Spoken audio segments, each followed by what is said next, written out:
అవినీతి వ్యవహారాలపై బీజేపీని ముప్పు తిప్పలు పెట్టాలన్న కాంగ్రెస్ నాయకత్వం ఆశలకు సొంత పార్టీ నుంచే ఎదురు దెబ్బలు తగులుతున్నాయా? హస్తం పార్టీలో శల్య సారథ్యం పెరిగిపోతోందా? పార్టీలో ఉంటూ పార్టీపైనే విమర్శలు చేస్తూ సొంత లాభం కోసం ప్రయత్నాలు చేస్తున్నారా? ప్రస్తుతం కేరళ ఎంపీ వ్యవహార శైలి అలాగే ఉందా? కేంద్ర మాజీ మంత్రి శశి థరూర్ మళ్లీ వార్తల్లోకెక్కారు. ఈసారి కూడా సొంత పార్టీ కాంగ్రెస్ ను చిక్కుల్లో పెట్టే విధంగా ఆయన వ్యవహరించారు.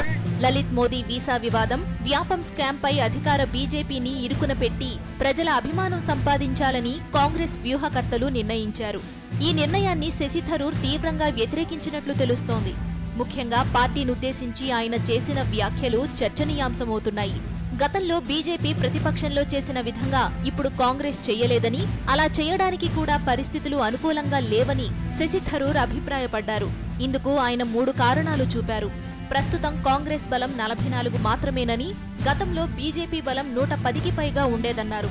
ఇతర విపక్షాలు కాంగ్రెస్ కు కలిసి రావడంపై స్పష్టత లేదన్న ఆయన, విపక్ష దాడిని బీజేపీ సమర్థంగా ఎదుర్కొంటుందని, తన పని తాను చేసుకుపోతుందని పేర్కొన్నారు.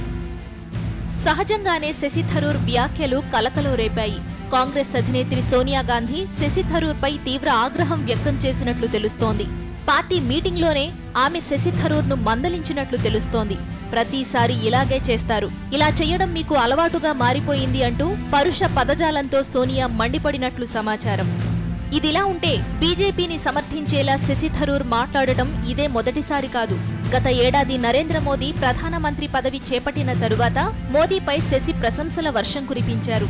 మోదీ పాలనను అభినందించారు.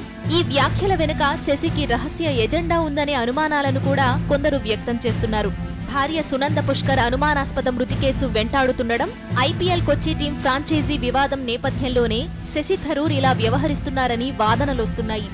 ఇదిలా ఉంటే కాంగ్రెస్ ప్రత్యర్థి ప్రధానమంత్రి నరేంద్ర మోదీ శశి థరూర్ పై ప్రశంసలు కురిపించడం ఆసక్తికరంగా మారింది. ఆక్స్ఫర్డ్ చర్చలో శశి థరూర్ ప్రసంగం అద్భుతంగా ఉందంటూ మోదీ అభినందించడం కాంగ్రెస్ వర్గాల్లో చర్చనీయాంశమైంది. నేషనల్ డెస్క్, సాక్షి న్యూస్.